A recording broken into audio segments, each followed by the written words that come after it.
everybody, and welcome to Brotherhood Without Manners. Watches a House of Dragons. Hot D? Hot D in it. I don't know, spread the hot D. What up? I'm Nate, over there, introducing the show. As I get loud as fuck, apparently, crazy. Is Zach. I'm Zach. So, just a quick, we're going to be discussing episode 2 of House of the Dragon, the Rogue Prince, but both Nate and I are under the weather, so if there's any odd silences or issues pauses with this episode, we probably went into a apologize, coughing fit or something. Right. And we just, we no really, COVID, like we're staying good, and monkeypox is actually running rampant right now in Southern California where we're at, but so far everything's okay. Right. But just a little under the weather as the kiddos started school and bringing those germ factories around again. We love it, but bear with us. We wanted to get this episode out because we're having a lot of fun. But we're not here to talk about being sick. With Hot D, man. We're talking about House of the Dragon. But, it's been fun. It's been a lot of fun having actual active content again, and well-received content for the most part at that. There's a lot of outliers, and most of them are wrong. But just You're that. wrong. They're wrong. Like, they're either racist takes or fucking ignorant takes in some way, shape, or another. And everybody's kind of, because the hot news is one. The season 2 confirmation, right. And also Miguel Sapochnik is stepping down as showrunner, which NBD guys, good for him. Let's all take a breather and realize that the show is still being run by one of the two that initially started. Ryan Condal is still there, and Miguel will still be in orbit, and Martin is still working with Ryan Condal, and these are good things. Let people. It's a thing in D&D that they tell you: take a break when you're burnt out. Otherwise, it's just a fucking slog, and you're gonna make bad things. Yeah, to me, it's Miguel is he's a sweet baby angel. Let him go do what he wants to do. Right, I mean, he kind of got swept up into shit because he had some chops and showed it with his episodes in Game of Thrones, and then all of a sudden, next thing he knows, he's spearheading shows and spin-offs, and let the guy take a break if he wants to break, and come back if he wants to. But it's good stuff. It's fun stuff. It's been fun. It's been a fun show. So far, yeah. So we should mention that we are full spoiler, because I don't think we said it at the beginning. Yeah, probably not. Usually we talk about the Song of Ice and Fire books. We're rereading them currently on Storm of Swords, hitting the Red Wedding. Brief hiatus while we begin working our schedules for the House of the Dragon, recording for that, and working on getting, more content in general from us as well. And so, yeah. Are you ready for Rogue Prince? Do you have anything else that you need to... No. It's good stuff, man. I'm excited. We watched episode 1. Episode 1 was great. It was a lot of just setting the stage. There was the tourney, and young Balon Targaryen was attempted to come into the world, but King Viserys had to make the difficult choice as to whether or not to attempt to incur a C-section on his wife, and did, which ended up not being worth it. Emma was murdered in cold blood. So there's no heir, and he decides to name his daughter Rhaenyra as heir and tell her the dark, dirty secret of the Targaryens, which is the winter is coming. All in retaliation to Daemon mentioning the name Heir for a Day in one of the brothels down in King's Daemon Landing. gets kicked out. Bye, you gotta go. And heads off to Dragonstone. So, the Rogue Prince. This episode starts first with the new intro sequence. So let's also start with, this is the title of one of the books. One of the Whoa. So sorry. This guy's getting a little attitudes. I thought we knew what we were talking about here. Well, we know what's going on here, but some of the listeners may not. And I'm not going heavy into who the Rogue Prince is. I'm just mentioning that there is a novella. Yep. Yeah. There's this one and a Queen and her Dragons, something like that. Heir for a Day. No, it's not Heir for a Day, No. dude. Stop it. But yeah, so it's one of the good ones. It's a companion to Fire and Blood. Oh yeah, right. You can just read Fire and Blood and get essentially the same story. But for the most part. Right. So, but if you want to read more Martin, go ahead and look up the Rogue Prince, because yes, it is a novella title, but it's obviously clearly Daemon Targaryen. And this episode 1, we get the title sequence, the new one, which a lot of people are bummed that the theme song isn't new, but I understand, because this is sort of the Game of Thrones brand that they're doing, and so this is a sister show. Right, and not to liken it to, but the MCU, the Marvel Cinematic Universe, the DCU. Like they all have their hype up music. Right, and I I was pumped. Second that those chords I love hit, the new intro. The blood, dude. It's so intense and running through the little Valeria made like super cool. It's looking. crazy. It's crazy. It's neat because they take the direct inspiration of going from place to place, but instead of across the entire continent, it's just Valyria and through the alleys. Well, and then each of the crowns symbolically representing the different Targaryens throughout the history. It's also, instead of going from place to place, we're going from reign to reign. Right. Instead of house following to house, the blood, it's bloodline and to the bloodline blood of the Targaryens. gets more river-like as more blood is added to it. It's I love it. I love everything about the sequence.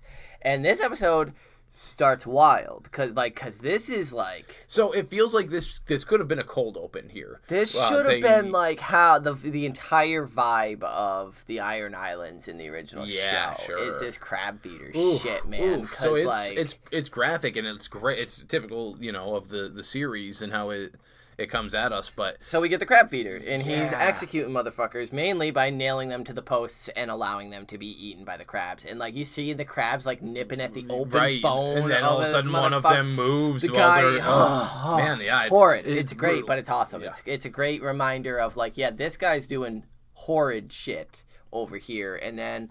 immediately, we cut back to King's Landing. Well, so I did want to mention with that, because this was one of our real good close-ups of Kragus Drahar, and he's covered in grayscale. Great. And has a bit of a... I can't tell. We kind of briefly touched on mask? it. Is it a mask that covers up... I think it's a mask that's covering up a big portion of grayscale on his face, but...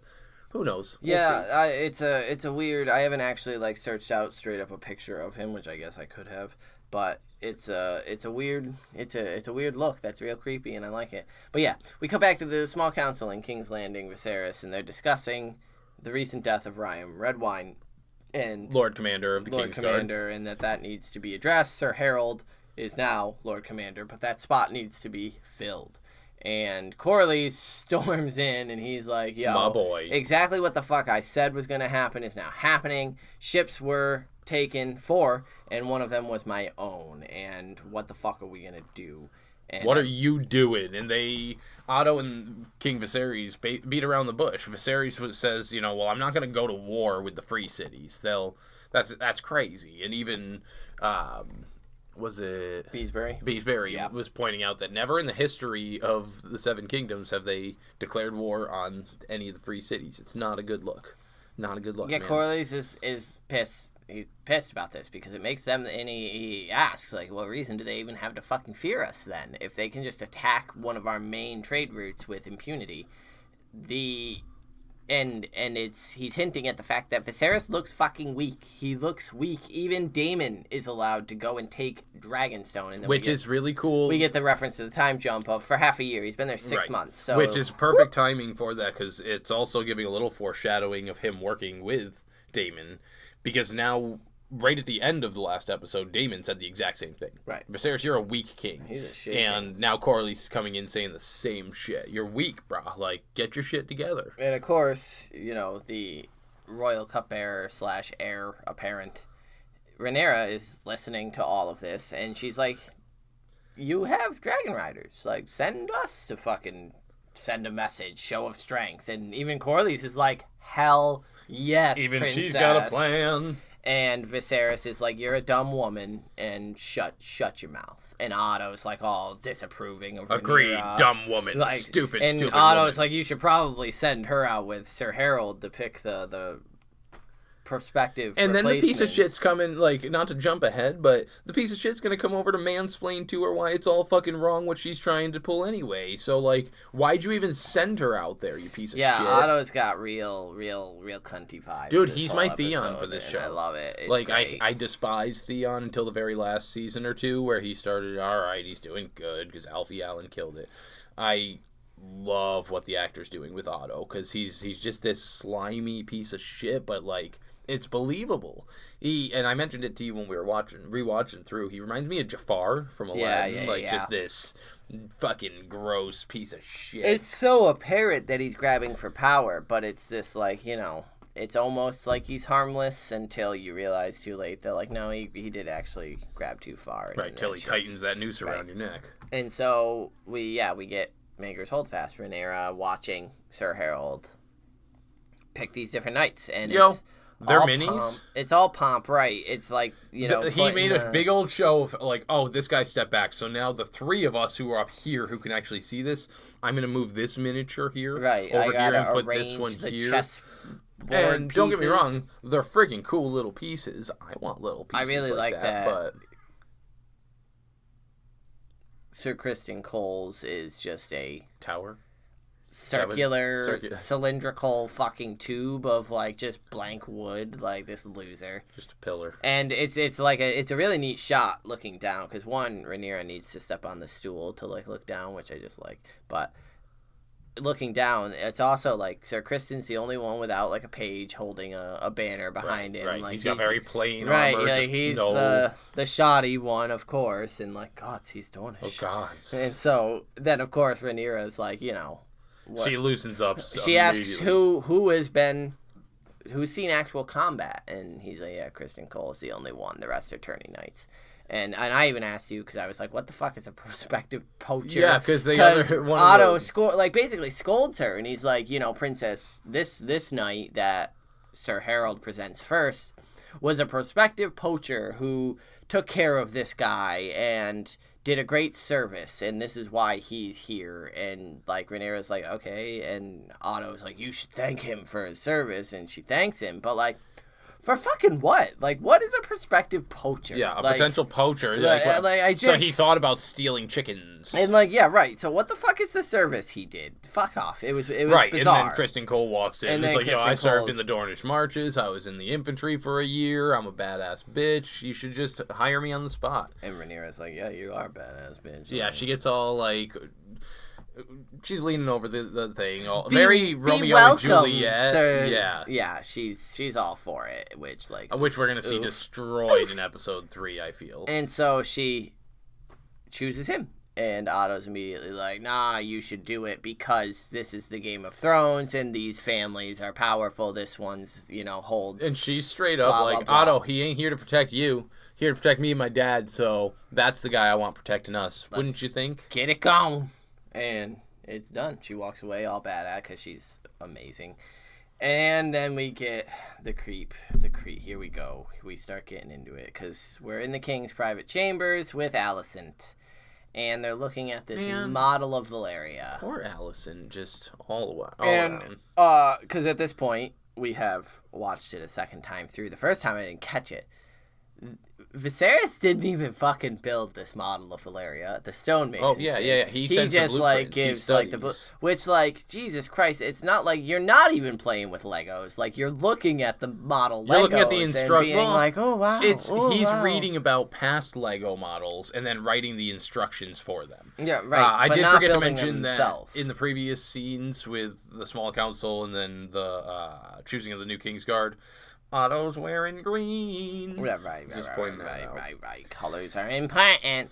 And so, yeah, it's just funny because basically Alicent's like, do you think King's Landing could be the new Valeria? And he's like, no. Probably not. He started talking about the place where the blood mages worked their magics. And I want Valeria. I want it all. Yeah, that's... I think I've said it on the podcast before that like Valeria is really one of the more interesting, one of the only things I was interested in Targaryen history for a long time. And so during the first watch, when we first saw this episode, I stood up when the model was there and he started talking like this is right. They like to live in the fucking volcano cliffside. Yeah, Zach was straight like that's old Valyria. That's old Valyria. That's Valyria. Yeah, right there's Valyria. Like, is that a model of Valyria? That was where their magic and power was strongest, and this is where the blood mages did their. And I was like, holy shit, it was amazing. But now to me, it's funny because I don't even know what he is. Viserys is just such a putz. Wonderfully portrayed by Paddy Constance too, who is equal parts because. The conversation starts turning to Rhaenyra, and Paddy is just so good at this, being a king, but being a fucking dork, child, like a kid. just a bit, and like that's all the men in this show are big man babies, and it's fucking. Dude, I'm so excited to talk about big man babies. Yeah, we'll get to episode. Daemon later, the biggest child of them all. So I love him, but yeah, Viserys especially is like, this is so fucking bizarre because he's like, oh, it's so hard to talk to Rhaenyra, and I don't know how to do it, but he's literally talking to a 15-year-old He's talking girl, to her best friend, right? getting that. He's saying how hard it is to talk to his 15-year-old daughter, but he's doing it and doing it more intimately than he should be with this other girl. So it's all fucked as up. her daddy forces her here, and she doesn't have a choice. It's gross. Yeah. And Alicent's like, maybe you go talk to her. Like she doesn't want to come to you. You go talk to her, and. Then later, we get some of this physical contact where they drop his little action figure, and it breaks, and she picks it up, and as she hands it to him, the shot widens as they're kind of in a marriage pose, holding each other's hand.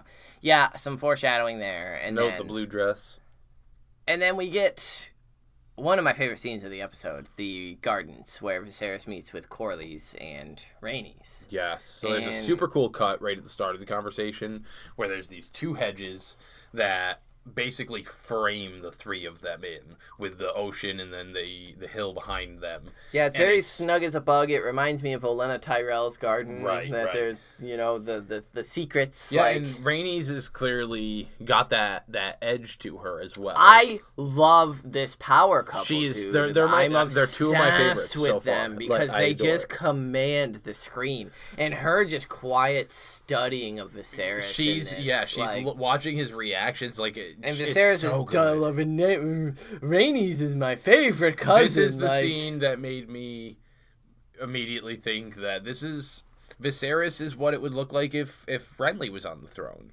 Right. Let's do whatever we can to prevent war. The galaxy's on Orion's belt. Well, it's funny because they give it's the Jeopardy thing where they give us the answer first and then the question comes where at the end Daemon says that Viserys is just shit at being a king. Right. And that's what this whole episode shows is that when it comes down to making decisions, being actually kingly, he sucks because this conversation is literally, oh, Rhaenys is my favorite cousin, ha ha ha. Which we got in the last episode with Daemon being on the small council. My brother is on the small council. It doesn't matter why. You're my cousin. We're best buds. But it's all family barbecue talk. It's not. And then Corlys, brings up the.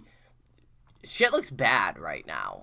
You look weak, and he's like, "Oh, you're painting such a nice portrait of my reign," and it's again that. And Rhaenys jumps in with, "It's an accurate. You're the fucking king, right? This is the shit that you need to be dealing with." And then, of course, the other thing that he says he hasn't wanted to think about, again, failing to be a king, he needs to marry. And of course, they offer up their daughter Lena, who, one of the other best scenes. But, now, yeah, I guess we'll wait until that scene before I go into. Right. It's a strong, great in the world of Westeros. It is an unbelievable match. It is a great power match that there's no reason it should be rejected. But you can see the apprehension from Viserys, and it's not because of her age. Oh no, it's not at all. Because while there's going to be younger betrothals. There have been. We've seen them in, Game of Thrones proper. There's been babies that have been betrothed and wed. So that's not what he's scoffing at. It's the not getting the person he wants, who he's already decided who he wants at this point. But yeah, so we get the gross maggot scene. Where he's getting his, and it's all metaphor, folks. The maggots are eating the dead flesh around his finger to try to attempt to save what's left of it. And this wound coming from him pricking his finger on the Iron Throne. And he's asking, basically, Otto and Grandmaster Melos about this union. And Otto immediately is like, no, bad! Corlys oversteps, which it's stated straight up later by, Strong? Yeah. That, no, he doesn't overstep at all. He is perfectly reasoned and positioned to request this marriage, and it's not at all overstepping. But Otto immediately throws him under, but Melos is like, that makes entirely 100% sense. A strong line of house, the richest in the land, because for those who are only used to the Lannisters, way back before the Lannisters, because of Corlys specifically in his voyages, House Valerian was the most wealthy house in Westeros during these times. And it goes a long way to support the rift that was created at the Council of 101 where Rhaenys was denied. His wife was, right. And so, it's the next day where Rhaenyra and Rhaenys are both watching from a balcony as Viserys walks with the Lady Laena. And this is one of the best scenes in its fucked upness. It's uncomfortable. It's super uncomfortable, but everyone is, even in the scene, and like it knows what is happening. The scene is very self-aware of what is occurring in it, and it's straight up a courting between like a 40-year-old man and a 12-year-old girl. So that's what I was first going to mention there is she's older in the show. She's been aged up than the books. So right, she's like 8 in the book, right? And here 12 is only, so, you know, but that also puts into context when she says what her mother told her, that she won't have to bed royal him until... wombs it's just like Lady Emma said in the first episode, we are royal wombs. That's what we fucking are, and that's what Laena is, that's what Alicent is, and that's what what's Rhaenyra drilled in is. this whole episode, is he needs to propagate the family line. And it's you know, obviously the Twitterverse has exploded for Lady Laena because all she cares about are the fucking dragons. So good. She wants her Vhagar, and she will get him. But right, she's just asking, you know, you were the last rider for Balerion, which fucking Jesus, we were talking about it during our second. It's a fucking joke, but. And Viserys is just uncomfortable. I do like the line he says that Balerion was the last remaining memory of old Valyria, the last remaining symbol, because he was actually there. And that's when she's like, what about Vhagar, though? Vhagar, though. But where is Vhagar? Can you draw me a map, I'm going to need a GPS location. Ping him on my Apple Latitude Maps. and longitude. Right now. And, yeah, it's funny because she's a little badass, but Viserys is obviously discomforted, and especially more so when she goes into the spiel that Corlys told her of, you know, joining our houses, I'll give you many heirs that are strong and pure. And then he asks, you know, did your mother tell you, or your mother tell you to say that? And she's like, nah, she told me I don't gotta bed you till I'm 14, which is again, those are the women's worries. Like, you know, what Rhaenys is telling Laena is much different than what Corlys is. And and at this point in time, and like, I mean, if you don't, you're wrong, we like Corlys. Like, him and Rhaenys are a fucking badass little power couple, and Corlys actually attempts to listen to Rhaenyra and has this sort of girl power. I mean, at least as far as his wife, especially. Well, and girl power. He's so prepared, I but think, he's to still follow that ready rule. to sell their daughter off, and the things they tell her in preparation, is, you know, tell the king you'll give him good and strong heirs, whereas Rhaenys is, you're not gonna have to sleep with him until you're 14 at least. And those are that's the dichotomy that this show is setting up, is what the women have to fear and what the men have to fear. Yeah, what the women are supposedly worth and what, you know, they're used for. Because they're all slaves, essentially. And meanwhile, we get, you know, the cut to Rhaenyra watching this, and Rhaenys just fucking straight chilling, smoking a blunt. Yeah, dude. Just like swirling vibing. her whiskey and her ice She's glass like, yeah, there. I guess I gotta sell my daughter off, but it's worth it to get the queen who never was fucking expunged. So Rhaenyra really flares her feathers here, because Rhaenys is like, does it bother you what's going on down there? And she's like, if you're trying to make me mad, it's not working. And she's like, I'm trying to be real with you. Like, I'm not trying to... she's like, I love this scene. I love Rhaenys. I fucking love... But Rhaenys is being a bitch about it. And, like, you can't... Like, if you wanted her to listen, you couldn't come at it where you're scorning her, because she's doing, you know, she tells Rhaenyra, I didn't ask for a lesson on politics, and it's just like, nah, like, you know, if you level with her for a minute, girl to girl, and be like, you know, I'm in your position, like, I know what it's like. It's fun, because she then does do that in that Olenna Rhaenys way. It reminds me similar of the drunk Cersei, the Blackwater Cersei. Sure. Like, it's that. See, because and that's the issue, though, is that this is what this society propagates. Where if these girls could team up, if they could work together, like, they'd be unstoppable. Right. And it's this society fosters this. It fosters rivalry, and you know that's what the the original series did with Arya and Sansa. They're bickering, Right. and that was what they were trying to make that out is that that's stopping. The buck stops with Arya and Sansa because they're not able to be driven apart Right. the way women are historically in this series, and that's what sucks here is if Rhaenys and Rhaenyra could girl to girl like connect and just be like, yo, Right. it happened to me. And I know this feeling. She does that in the, like I said, the thorny Olenna way Right. by going, when To she make her says not listen. you're making me, if you're trying to make me mad, it's not working. She's like, it's the exact opposite. Yeah. I'm just trying to show you that yes, you were made the heir. Yes, you are. But it's a king's duty to marry. He's going to. And it's very likely that he's going to have boys. One, he's going to rename. And trust me, I would love for you to be on the throne. I bowed my husband bowed his knee to you for, being the heir. But as soon as there's a boy, the lords would rather see, and I really liked the men of the realm would rather see the realm burn before they see a woman on the throne. That's the line from the trailer. And yeah, it's because Rhaenyra is gonna break the wheel when she's queen. It'll be a new order. But Rhaenys delivers that line from the trailer. But I like that the trailer left out the real kind of hook of it, which is men would rather see the realm burn than a queen, and your father is no fool. Which is her saying, your dad knows that he knows that you're a placeholder, and like he's known that since the time he named you himself. Like, right. That like it's a man or it's nothing, and they will not accept you. And he knows that.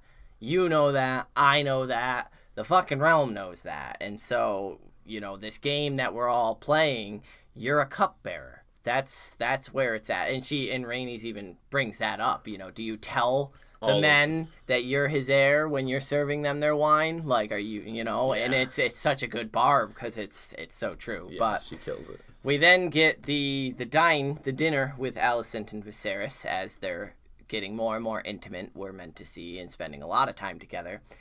And there's this, I don't know, man. To me, it feels like discomfort. Like Alicent is not at all cool. She's picking apart her fingers. She's being forced by her father. And it's and don't get me wrong. I feel as though she likes the king, but she's being groomed to be forced to like him. But I don't think that if that wasn't the issue, I think she'd be happy to spend some time with him, just like she did with Jaehaerys. Well, it's like the hi, Mr. Targaryen. I'm going up to Rhaenyra's room. Exactly that. Where she'd be fine with the guy. Like, sure, you're a fun doofy dad. You're my best friend's dad. Yeah. Right, and it's not like best friend. Instead, it's right. It's the Rick and Morty summer. I want to fuck your dad. Really? Yeah. Really? Do you really? I don't think that. I see that there's a lot of people that see it as this. She wants all of this, and it's by. I think eventually she will become that scornful person who got power and likes that power and would like to keep the power. I don't know that she's at that point yet. I really don't believe so, and so it's just sad to see her in this situation. The picking her nails is such an interesting tick that they gave her, because it clearly shows her anxiety and discomfort in the situation. And then she, playing the great role that she does, she gives him a gift, which is the repaired, what does it mean? The repaired dragon that he dropped and broke, and now it is mended. It is a now fixed. He has mended her dragon. I said that backwards. She has now mended him. He is the dragon. And gives it back to him, and then there's the knock from Otto. Let me do one sec. Come. Yeah, like that's how fucking awkward he goes about it. Where he like straight up goes into radio announcer voice. And he's like, "Otto, you may enter."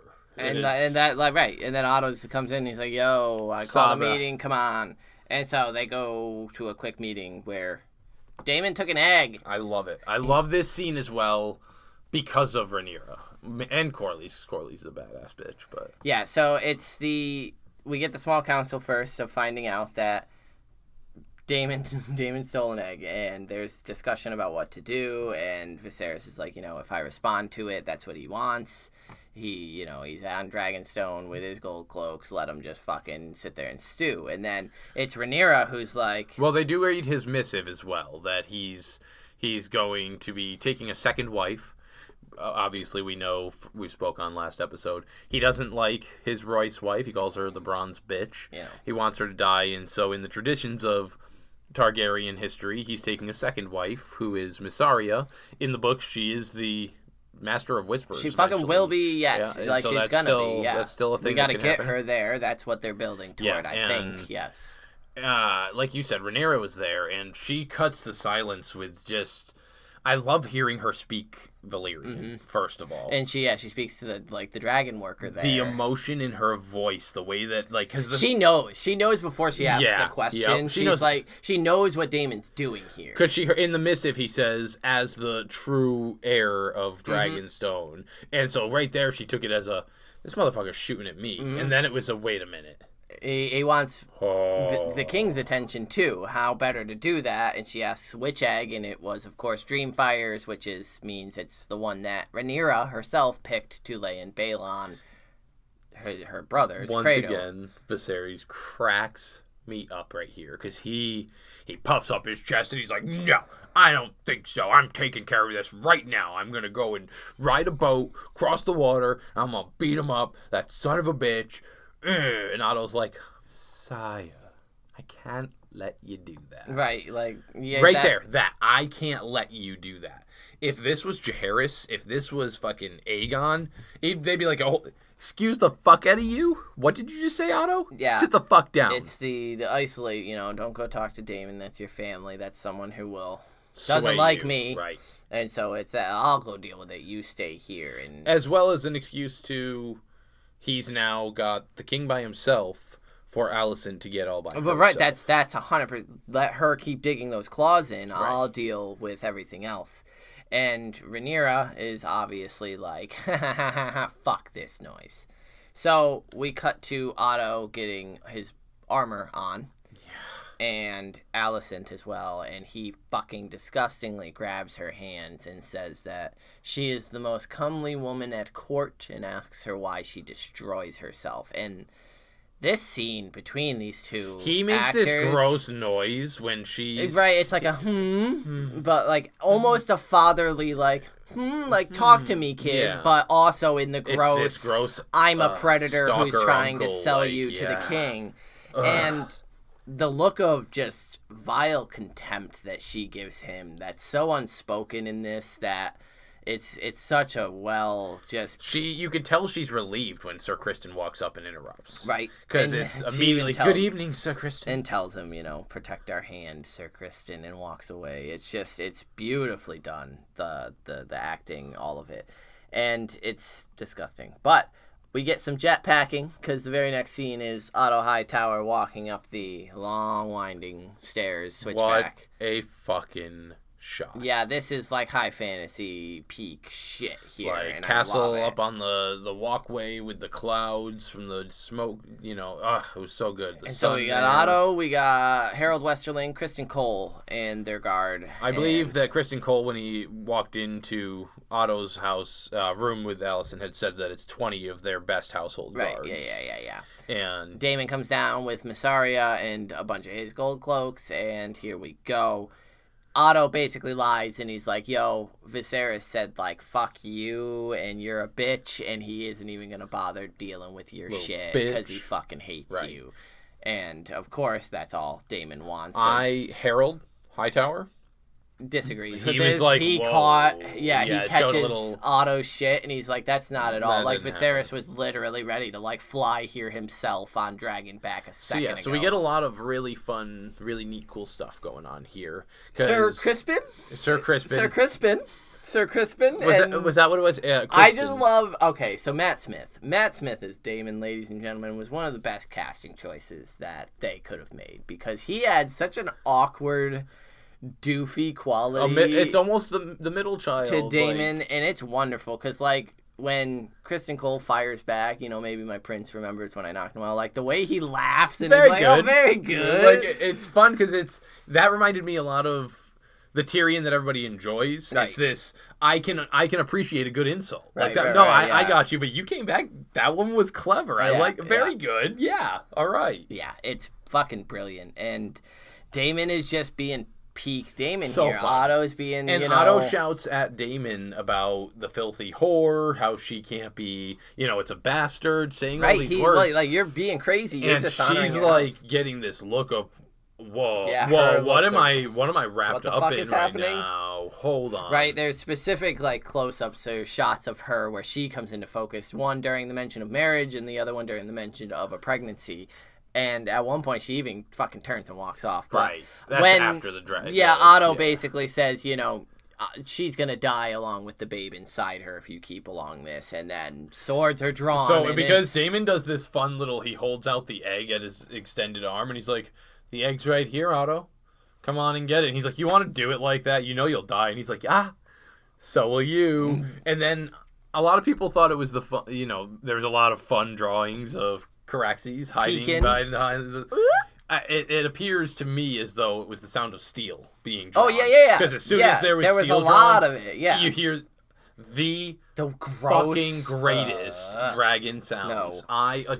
This dragon is disgusting. He is my favorite. I Nasty, know a lot of I people love him this oversized so much. noodle in it. The gross neck. Yeah, the fucking. it grosses me out. He reminds me of the raptors from Jurassic Park with the sounds that he The makes. screech that it makes. Yeah, he does like this. It sounds like it's struggling to scream, and it's fucking horrid. Well, I mean, he has a long neck to get all that air it's up and great. out Like of. it's such a good design. I hate it. I love it. And yeah, Caraxes comes out and is like, "Yo, my buddy's out here doing his shit. You fucking draw steel." And Otto's like, "Put the fucking steel away, idiots." And then all of a sudden, there's another the one-upsmanship here, because all of a sudden the clouds Holy become a wake shit, of a dude. wave Yeah. as Rhaenyra fucking "Mwah, what up, bitches," and lands sick ass on the little fucking walkway. So Rhaenyra with Cyrax showing up. She struts up and she's like, "Fuck off, Otto, out of my way. I have business." Yeah, well, because he immediately turns. He's like, "Sir Crispin, get her out of here now." And she's like, "Shut the fuck And up." she's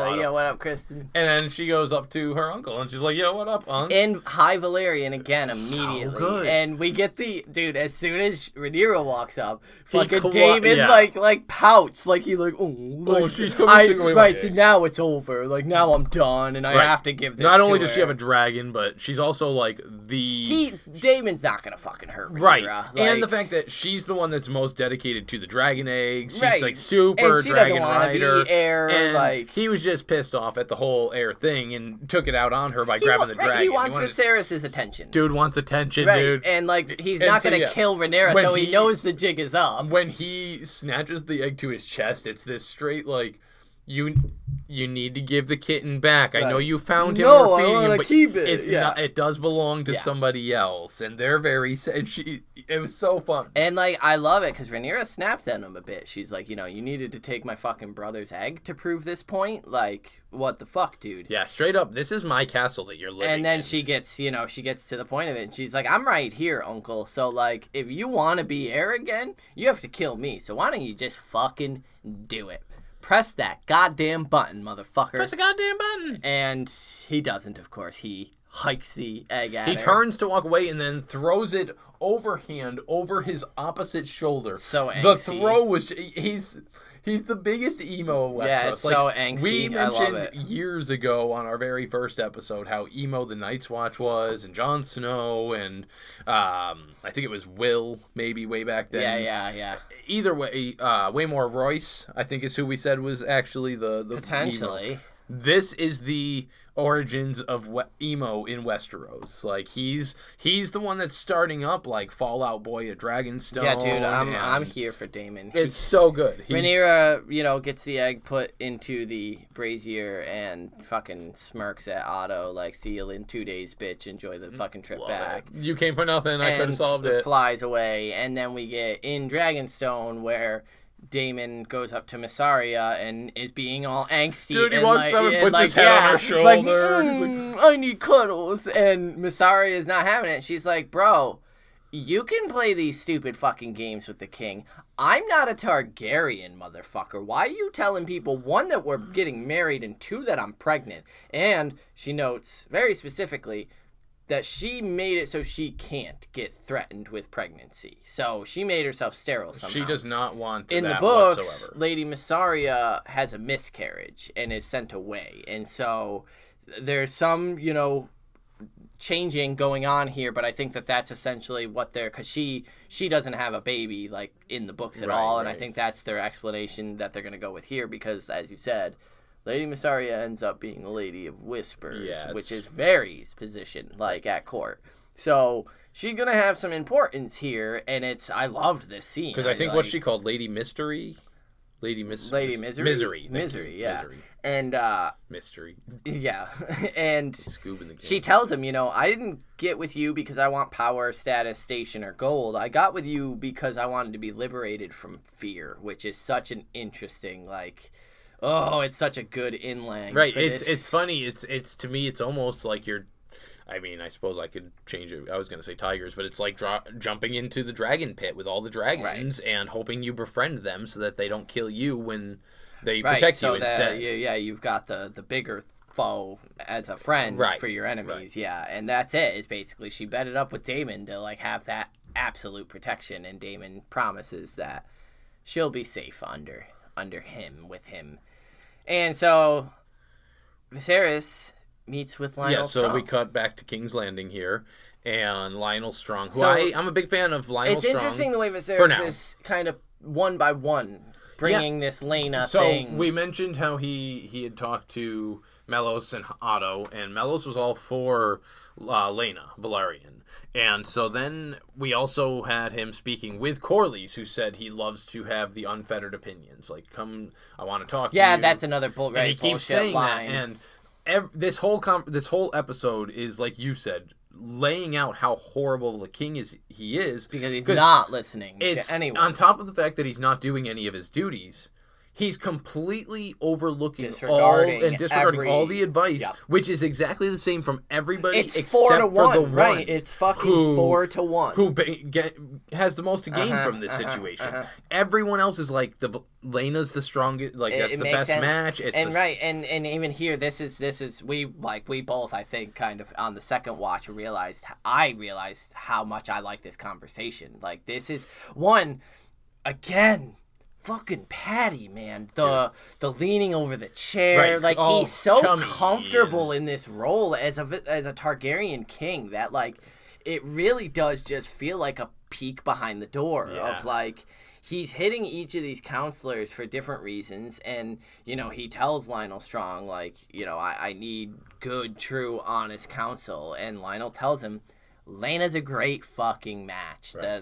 The House Velaryon is rich. They have the ships. Need I remind you, we might be declaring war in the Stepstones here soon, and we're going to need them. And Viserys, again, is he takes it to the point of, he wouldn't dare withhold the ships. And we're not fucking talking about that right now. Right. In wartime, you want to secure these alliances. That's the king bit, right? Him thinking of the fact that he wouldn't dare withhold the ships, I believe, is him stating, if I go through with what I've already got planned, I already intend to be with Alicent. Right. He wouldn't dare. Well, that's what he wants. He's waiting for the one person to tell him, no, this isn't. That's a bad match. Right. You should try to find someone elsewhere, and no one fucking is, and it's killing him. And that's what resorts to him breaking down and talking to Rhaenyra, because at least he can manipulate her into saying, "I understand. You have to." We'll get there later, because Lionel Strong is fucking all for it, and he's like, it makes sense with the war in the Stepstones thing. And he straight up says, Corlys has the station. This isn't overreaching, which I think is an overlooked but hugely significant line. I mentioned Otto Hightower is wrong. Right. Corlys is within every fucking right to request this match. And in any normal situation that was occurring, Viserys would have agreed to it without even the meeting needing to have occurred in the gardens. And we all know it's terrible. It's fucking Dateline NBC. Yeah, but we're talking in Westeros, right? Not in Westeros society, 12-year-old girls marry 40-year-old men all the time, and this should have happened. This makes sense. It's fucking so bizarre that it doesn't. That's what we're meant to understand here, is that this blindsides everyone because there's an obvious choice, an obvious good choice. Right. And so this is going to get interrupted by Melos informing Viserys that Rhaenyra's returned from Dragonstone. I'm sorry, what? She went where? No, you said Dragonstone. She's down in her room listening to Fall Out Boy, right. the new Damon band. The new Damon's track. New band. Right. Like, what are you doing? He's saying thanks. And he's pissed. And this scene in particular, thanks for the Dreamfire eggs. Thanks for the Dreamfire eggs. This is so fucked. This conversation, because it seems like he's opening up, like he's so mad at her, and he expresses it's because she's the only heir. And I really love the way this language is phrased, because it really hits you that as much as Viserys provided the seed to birth Rhaenyra, there's such a disconnect here, because he's saying, I did love your mother, but like it's this now I need to move on and kind of stop being your father and move him into the king and move beyond that, which we know is going to lead to Alicent in the dance. But just in this personal discussion moment here, there's such a disconnect of him basically saying like, I love your mother. The man I was with your mother was a good person, and I like that. But now I need to move on from that. And yeah, how do you rationalize and compartmentalize that as a teenager of Rhaenyra's age? Like it's old, fucking. Right? And so this whole conversation is bullshit. Yeah, it's all he's horrid. Essentially seeking her approval to marry, knowing full well that he is taking Alicent as his queen. He's already made up his mind since way back, Right. Already, you and I discussed a bit. Alicent is in the same dress the next morning. And so there's some speculation that perhaps her and King Viserys have already laid together. Do you think there's any merit to that? Because I feel like it's significant enough at that the dress alone isn't enough. Like, they would have shown us or given us a bit more to we indicate might get that soon. It could be a flashback thing, where, like, all of a sudden Alicent's having some PTSD about it. But, like, it just, the dresses, it's such a blink and you miss it thing. Right. I didn't catch it on my first thing. Like, it was during the rewatch. Like, yeah, I definitely, it's hard to say one way or the other. I'd like to think no. Because the reveal of it is it's bizarrely done, and like, well, yeah, because then, so we'll go there, because like I said, I just wanted to point out that he's seeking her approval while withholding the actual information. He's manipulating her, right? And he uses that as a way to convince himself that it's okay. It's okay. He couldn't get any of his small council to be like, hey, this would be fine, and so instead he goes and he's like, my heir, the person that I want to marry, I have to, right? And so you understand that I have to, right? And he straight up says, I don't want us to be estranged, knowing that what he's about to do is going to be the most estraining thing. And she's like, no, I understand you need to remarry. That's how it works. The king needs to marry. She's not thinking about this as her father. She's saying the king needs to marry. Not my dad needs to marry my best fucking friend. Like, it's there's two different people being discussed here, and it's fucked. It's sad. So then we hit that small council the next morning. Yeah, and he's brooding, looking out over the city. Right. Because his mind's made up, and now been made up. Let's set how fucking weird this was, and I didn't even realize it. Right, like, the small council enters and takes their seat, and right next to Otto fucking Hightower is standing his daughter. Why the fuck would Alicent be at a small council in the same dress that she was in the night before? There is no reason for her to be at a small council meeting. The Hands family has no place at a small council meeting. None of them, just like us, picked up on her presence there. Otto obviously knows, or else he would have been like, why is my daughter here? The king knows, right? And I don't know, man. Do you think that, like, Strong or Melos know? Are they just as shocked? I think they're just as shocked, yeah. Maybe Melos. Melos might have an idea, but I don't think Strong does. Because, yeah. Although, at the same time, I suppose Otto could have reached out. Well, that's what I mean. It's like, maybe it's literally only Rhaenyra's and Corlys in this room who don't know. And Beesbury. And Beesbury, right. Doesn't know. But yeah, Viserys declares his intent to take a new wife, and poor Corlys, like, sits forward, like, yes, finally. And no, it's the Lady Alicent Hightower, and of course, Fucking what? Otto fucking smirks down at Corlys and does the like, "I got you, bitch," and Corlys storms the fuck out. My boy, love ya. See Yeah, you he's later. like, this ain't fucking. And then Viserys immediately turns and he's like, "Rhaenyra, please, like, give me the justification of telling me that you still love me." And she storms out because fuck you, you don't get that shit. You. And that's King's Landing. Then we get Yeah, so that the was it. cutaway, and it's Corlys. Right. And he's describing how he basically built his family, not basically, how he built his family up, and is pissed at the king's disregard and blatant disrespect of his house. Doesn't give a shit about his stuff being destroyed in the Stepstones, his way of life being destroyed. And then we get the cool camera pan to Daemon being all angsty by the firelight. If you're not familiar, they're in Driftmark, Right. which I is didn't say that the at seat all. of House Valerian, and it's very close to Dragonstone. Yeah, it's just a it's little just skip across the over. Blackwater. Still on the Blackwater Bay in the Cape there, and not quite as far north as White Harbor. Again, they're the richest house in the continent. Yeah. They are loaded. And Corlys is like, you and I are a similar vein. And Daemon's making his jokes, of course, but Corlys is like, we've had to make our own way. We have to make our own name because we were passed over. We are the second sons. And so the second sons. And we have to make our own way in the world because people don't respect or appreciate us. And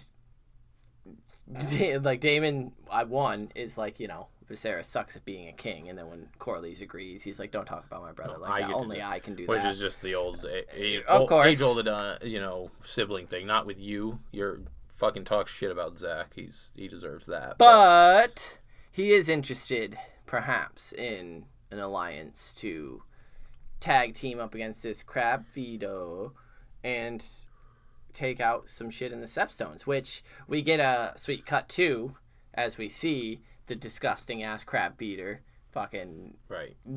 being all gross on the shores of the Stepstones, attacking more people, and it's He's like the Phantom of the Opera. a real cool shot to leave it on because he's very like horrific looking, and it's a cool there's an ominous villain, The Crabman of the Opera is here. and that's the end of it. Dude. And that's that. And so then there's the next time on, which just looks great. There's some Yeah, great some shots of the Corlys teasers. So we're in going his to armor. see Aegon, the Elder. The is little gonna make- baby, little baby Aegon. I had mentioned that there's. I guess we'll talk briefly about the next episode.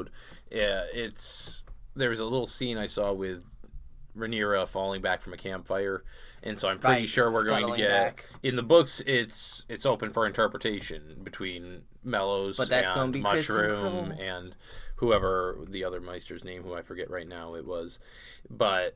Who spurns who? Right, because we know that Rhaenyra it's clear she has a crush on him. There in the book, it's rumored that Rhaenyra started going to brothels to learn proper sexual techniques, so that way she could then woo Crispin Cole. Crispin. Whereas other people in the Fire and Blood series think that Crispin Cole went and took it. Stop Oh calling no, him he's Crispin Cole forever now. He's always going to be Crispin Cole for me. Maybe Crispy. Sometimes I'll throw out a Crispy, but. He supposedly deflowered her, took advantage of her, and so she spurned him. We don't know which is which, but we're going to find out. And so I think that's... Yeah, the I think show that's will coming probably this take a episode. hard stance on that, and that'll be cool. I'm pretty excited for Caraxes melting the faces off of people down in the Stepstones. and Corlys in some sick ass armor. Yes. But we for some reason I feel like we skipped over it, so I'm gonna real quick skirt back to the scene in the Sept with Alicent and Rhaenyra. And Rhaenyra, yeah, where essentially they're having what I'm kind of guessing is like their last friendly moment together, Right. Because now the shit's out, and it's essentially Alicent saying, I come here to pray, and I like to pray because it's basically just between us and the gods. And Rhaenyra has a moment for her mother, and it's really sad and sweet. And there's this look from Alicent that, man, I don't think it's like her straight up having like a villain realization of like, ha ha ha. But I think it is her realizing that like, you can emotionally prod people into things by just sort of Right. being empathetic. Well, especially with this scene, it's Rhaenyra breaks down saying that she just wants to talk to her father, basically. Right. And Alicent just had a conversation with the series. She's so in the middle of knowing that, exactly what it is, and so she has directly lined that up and tells her, like, talk to him. Right, she pokes and prods and kind of mentions her own mother dying in, like, just the right ways. And then, you know, as Rhaenyra is having this outpouring of emotion, there's this look and sort of, I think, this realization of, like, oh, you can kind of get people to your way of thinking just by slightly massaging things here and there. And it was also funny, not funny, but interesting that it's a very motherly feel right there. Yeah. Like you should pray. It's time to. And I stepmommy. Right, and so we'll see that coming soon. This episode 3. So with that, I think we can go convene our small council. Yeah. Get some inductees for this bitch. Fucking Beesbury's gonna be there, damn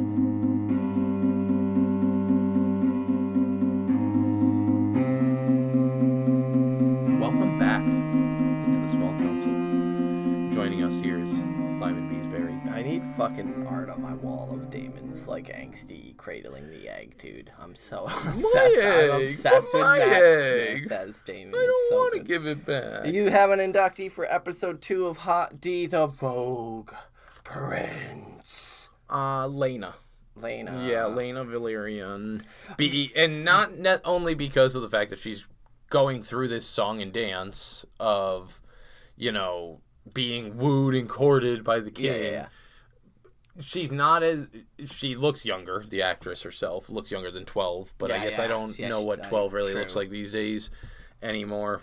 The age thing, for the sake of this show and for the sake of Westeros in general, isn't the main thing. The fact that she's being groomed and forced into this shit and having to deal with it. It's more that she's still so confidently asking about her future dragon and where it's going to be, and she's so focused at this age on that. I'm so excited to see her. That's her first focus. Like, she's a fucking 12-year-old girl, so of course she's asked about the dragons, and then it's the afterthought of, like, oh yeah, and also I'll give you many strong heirs, and it'll be cool if we marry. But also, with Lena is the first time in the show where, like, I've become aware that they're wearing wigs in it. I was going to comment on her hair. I thought it was super cool. I like it on hers, but I become super... and, like, even it makes me look at King Viserys, and I'm like, oh, yeah, that's, like, noticeably a wig, too. And it just makes me hyper aware of, like... And I think it's just... I love her hairstyle, but I just think it's, like, man, that is, like, a lot of hair for a 12-year-old kid. Basically, listeners, don't watch this in 4K, or you're going to be able to see... everything. Yeah, it was a pretty wild scene on the second rewatch. It's like putting on a whole new lens of glasses. I love her. There's gaffs in there. And mine is going to my inductee. It's going to the gross fucking noodle. Yes, noodle. Caraxes, dude, because it's. I love the way it fucking peeks out from behind the goddamn curtain wall. Dude, he's so and then the fucking screech that literally like. It gives me a chill up my spine. You can hear the shrieking going down its throat before it finally culminates into that. Like, and it was really between Rhaenyra and her entrance or Caraxes, but like, my God, dude, it's gotta be the bloodworm, the gross one. He's cool. And so, another episode down. Right. We're chugging right along. Episode 3 will be later for y'all, so enjoy that. We will be talking about it for next Sunday. Boy, oh boy. Let's give some socials, because I'm about to just pass out from the exertion here. So, okay. If you would like to send your inductees for the episodes that are coming up, send us an email at withoutmannersbrotherhood@gmail.com. You can find us all over the internet with links to all those spots, or at least the most popular ones, at our website, brotherhoodwithout.com. You can find me on Twitter at MannersWithout. Zach is over there at Carstark92. Yeah, that one. And we have Facebook, facebook.com/brotherhoodpodcast. Last but not least, check out our Patreon, where we're putting out content there. We have the Dunkin' Egg stuff coming. We have the prequel chapters, the sample chapters that Martin has released. And that's patreon.com/withoutmanners. You can find us on Apple, Google, Spotify. Rate and review us. Go to ratethispodcast.com/brotherhood. Fuck, we got so many links, it's hard to say. And you can leave us a rating right there. It'll just give you the option for whatever platform works best for you. You got anything to add? Of course not. You don't know what socials we have. You don't do them. Fuck. I guess that'll wrap up this episode then. We're excited for episode 3 as well as the following 7 episodes. It's going to be fucking amazing. You'd be a Viserys king. Whoa. You would need me to protect you from yourself. And with that, I'll be on fucking Dragonstone. Follow to Harris. Peace.